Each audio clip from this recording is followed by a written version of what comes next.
From the headquarters of teleSUR English in Quito, Ecuador, this is From the South, and I'm Carla Gonzalez.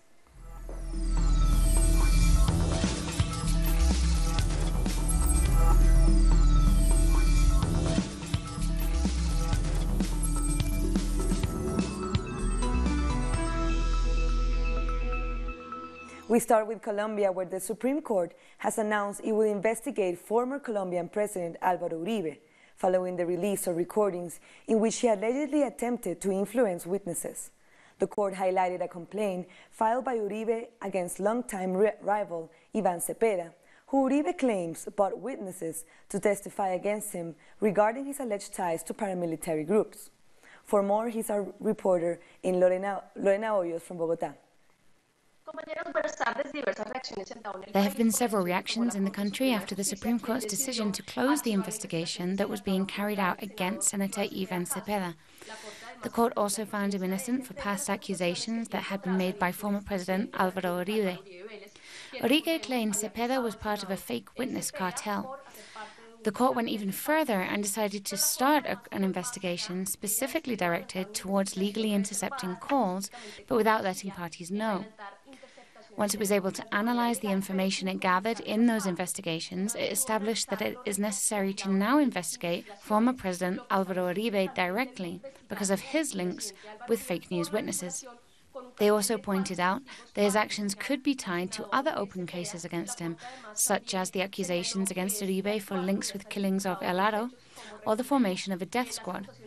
Different sectors have celebrated that justice has been served for Senator Cepeda, but now they are also asking that the investigations against Uribe move forward.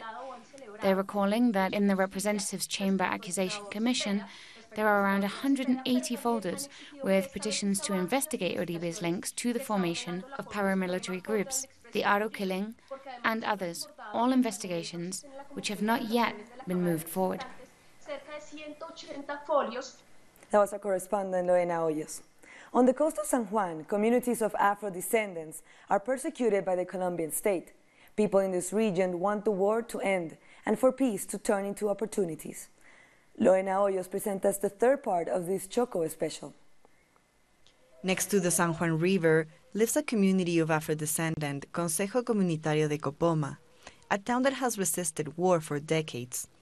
People from this place remember how they've suffered being in the crossfire between Colombian government and rebel groups at different times. They remember the bullets and disgrace dominating life and the will to survive overcoming fear. Some women were sweeping the shrimp, and they made them jump into the water. They shot while my nephew was there. He was called Eduardo. He didn't have time to save the woman. He just laid down and waited for death to come. Not so long ago, the community thought that the war was over. With the peace process, FARC joined a bilateral ceasefire between ELN and Colombian State. People didn't feel violence for a while. Nonetheless, in January, things changed. Suddenly, while people were sleeping, military forces bombarded the indigenous neighbor community.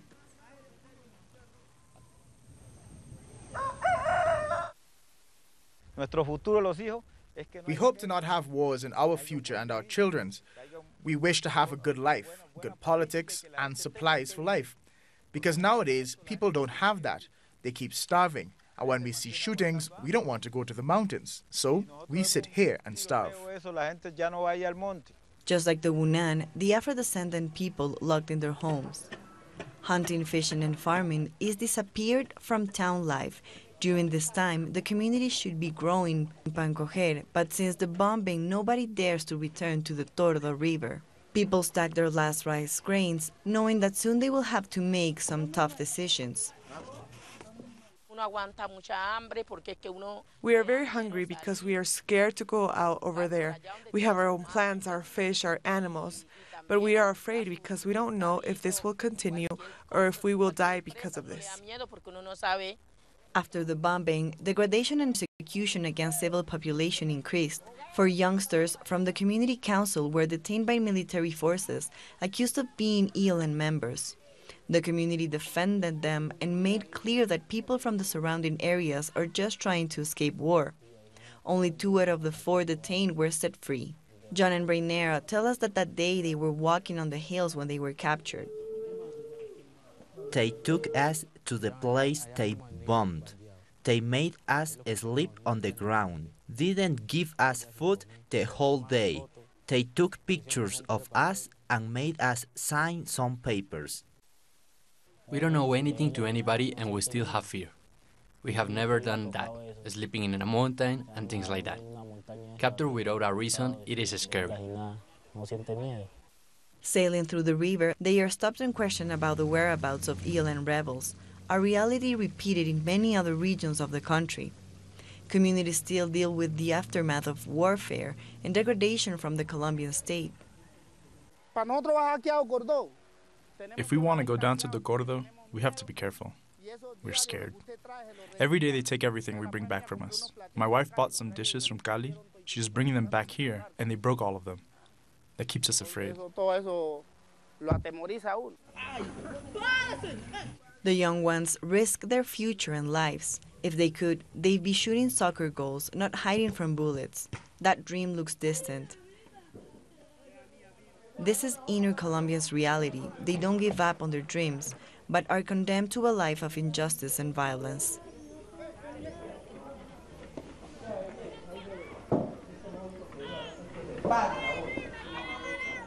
Brazilian President Michel Temer has announced he wants to create a public security ministry for the country after handing over control of security in Rio State to the military. Army patrols are already used in Rio's gang-ruled favelas, but a decree signed by Temer on Friday gives the military overall control of security operations in Rio State. The decree is already in force, but still needs to be validated by Congress. A vote has been scheduled for Monday. With more details, here's our correspondent in Rio, Ignacio Lemus.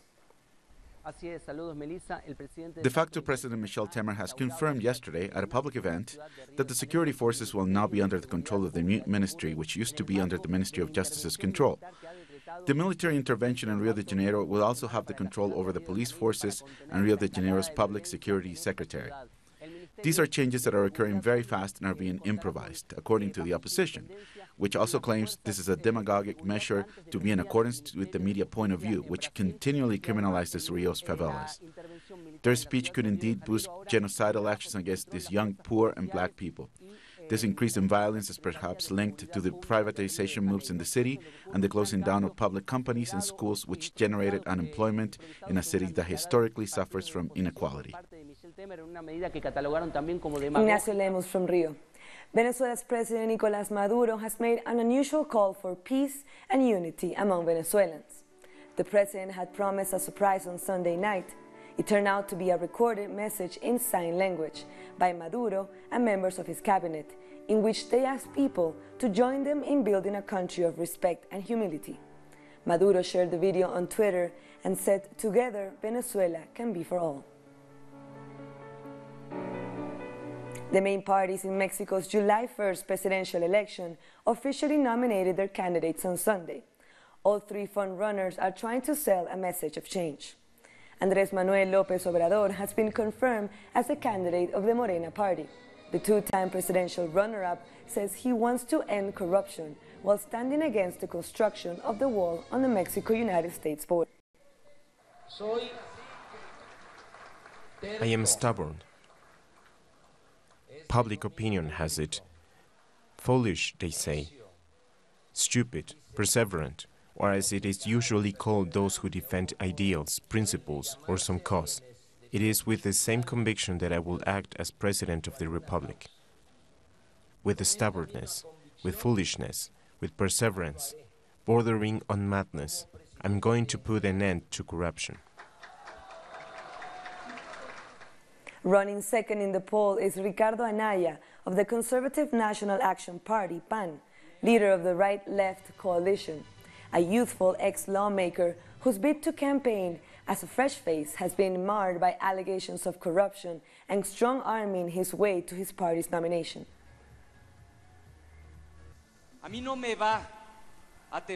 My hand will not shake when it comes to ending with a pact of impunity, nor am I going to be afraid about organized crime. I will face it with all the necessary intelligence and with all the required courage.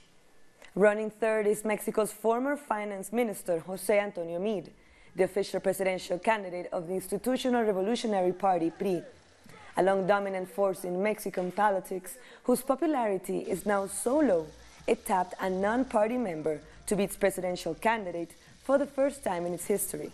Officially, the campaign does not open until March 30. What do people ask of us? They're asking us to take away guns, money, and property from criminals and those who are corrupt. That's exactly what we're going to do. Also for Morena, elected to run for senator of Guerrero, is Nestora Salgado, a dual U.S.-Mexico citizen who was arrested in August 2013 and spent more than 2 years in jail for her activism and the organization of autonomous citizen police forces in the state of Guerrero. And still in Mexico, after a 7.2 earthquake hit the country on Friday, we look at the damage and anxiety caused among the people in the affected areas. The National Seismological Center have provided information about the 7.2 earthquake that hit on Friday, February 16, in Oaxaca, south of Mexico. Because of the particular tectonic situation we live in which there are 5 plates interacting, in particular the Cocos plate, which is moving underneath the North American plate. After 15 hours, over 590 aftershocks were registered. The strongest were around 4.8 and 5.9 degrees. This earthquake was located further away and had slightly higher magnitude than the September 19 earthquake. It also had different mechanisms which have to be taken into account. In Mexico's capital, people became very anxious as they remembered the September 19 earthquake, which caused 49 deaths and damaged hundreds of buildings that authorities still haven't decided if they should demolish. Everyone is afraid about deciding whether this building is inevitable and has to be destroyed. They are hesitant to make an official decision. For people living in this place, risks are higher, they say, because destroying the buildings could cause damages to bystanders around the area. Where I live, just half a block away from here, there's a building that's about to fall down, but we don't know when that's going to happen. I have to keep working when we don't know when there's the next earthquake, when is something else going to hit. We just don't know if the buildings are going to fall down right next to us or what's going to happen at all. According to the last report civilian protection authorities provided, the earthquake caused injuries to 2 people and damages in 500 houses in Oaxaca, Chiapas, and Guerrero states. An army helicopter fell while it was flying over the Santiago Jamiltepec community. 16 people who were in a camp where it went down were killed. The power went out in the whole towns. It was dark. We were all happy up there. We were all going to sleep there. But look at what they have done. The governor said they were coming to help, and this is the help we got. Aboard the helicopter were the governor, Secretary Alfonso Navarrete, and the governor of Oaxaca State, Alejandro Murat, who weren't injured. The defense spokesperson said the accident was caused by disorientation of the pilot because of a dust cloud and darkness. We'll take a short break now. Join us again after this look at where our multimedia colleagues are reporting.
Welcome back. The key witness in a case of sexual abuse by the Chilean clergy has testified in a Vatican investigation in Manhattan.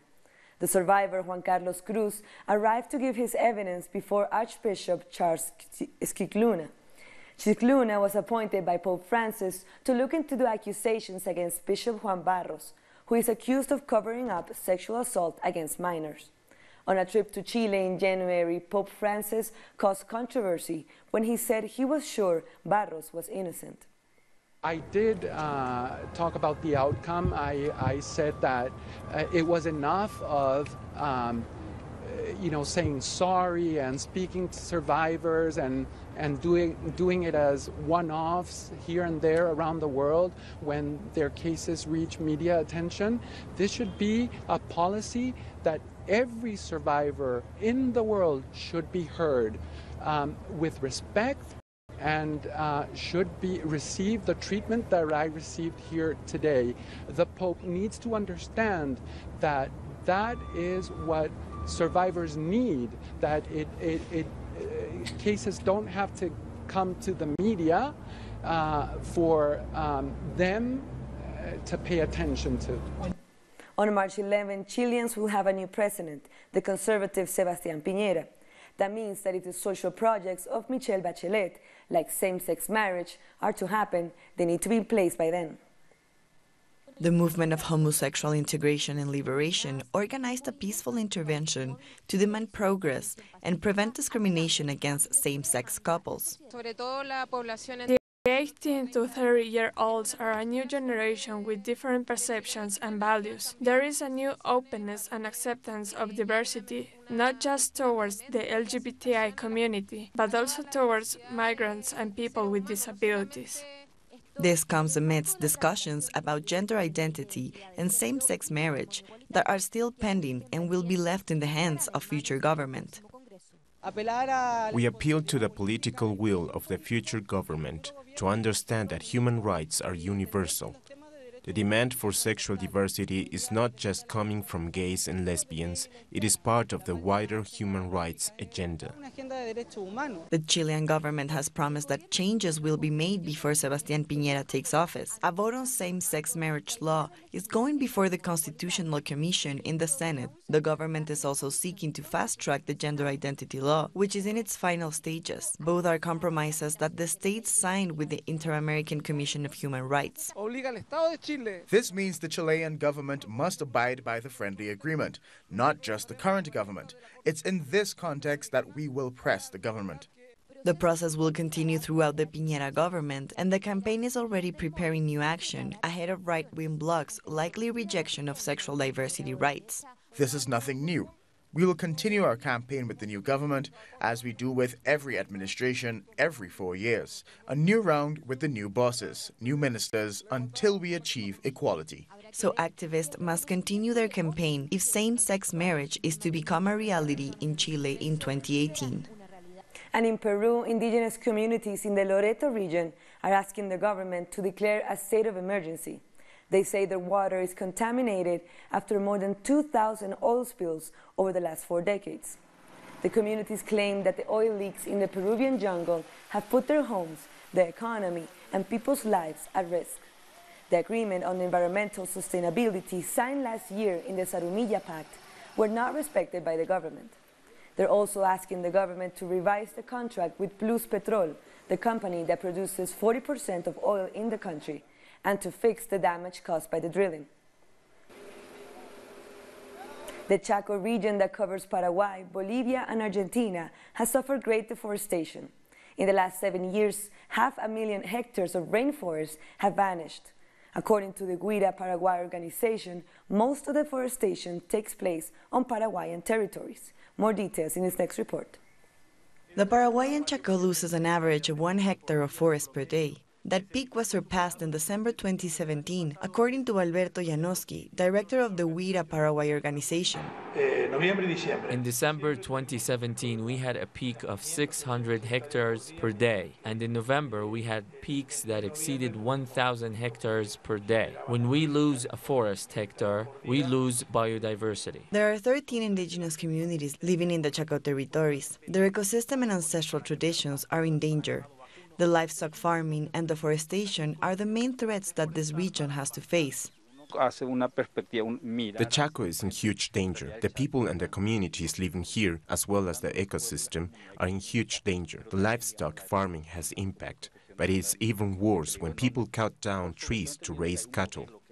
The Chaqueño people said the artificial seeds were already created to be introduced in their territories, and that transgenic monoculture could bring serious consequences for indigenous populations, such as land expropriation, like it occurs in other regions of Paraguay. Monsanto has created GMO seeds that are resistant to Chaco's climate conditions. In Mariscal district, they already have experience with this. Many residents and Chaqueño people want to live in a natural environment. We don't want artificial seeds. According to the International Monitoring System, the Great American Chaco is the most deforested area in the planet.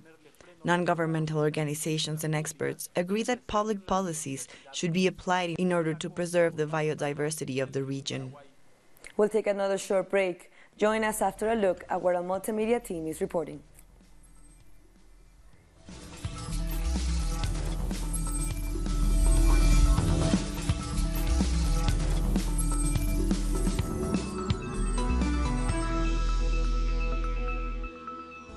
Bilang daw mo patyon. Pusilon mo bisong.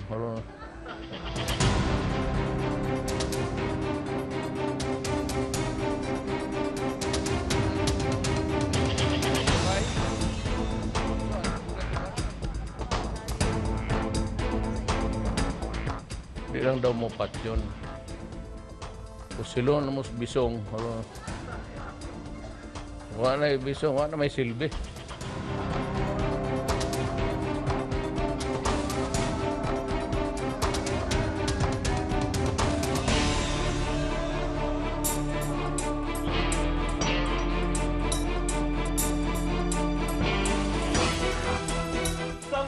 Feminists are really a bit OA, though. I mean, that's funny. Come on, just laugh. I think it's hilarious.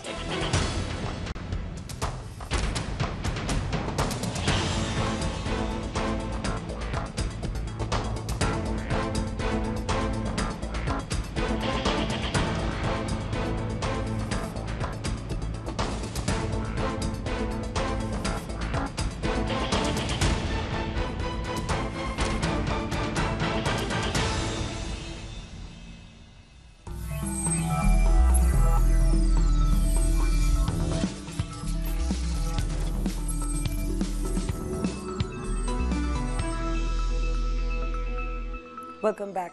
Now let's have a look at the news making headlines around the world. A plane crash in central Iran on Sunday killed 65 people.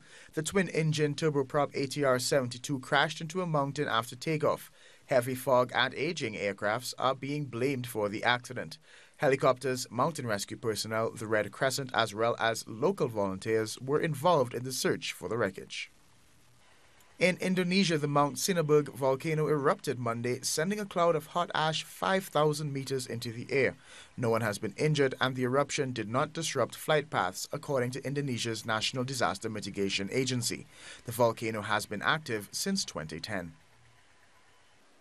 Zimbabwe's former Prime Minister and opposition leader Morgan Tsvangirai was laid to rest on Sunday in Harare.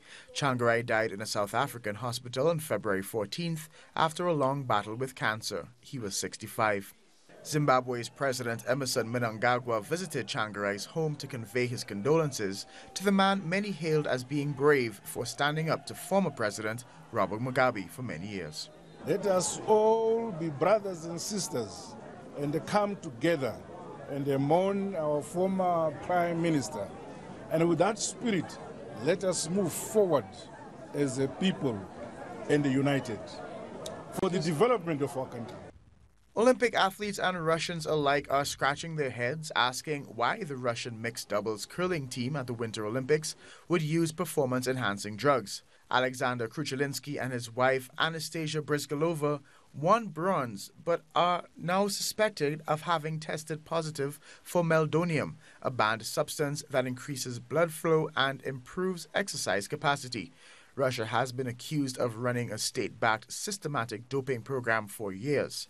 The International Olympic Committee says they're looking into the allegations. The Kremlin says it's too early to comment. In Israel, researchers have ended an exercise which simulates life on Mars. A team of 6 Israeli researchers built a mock-up in Israel's Negev desert.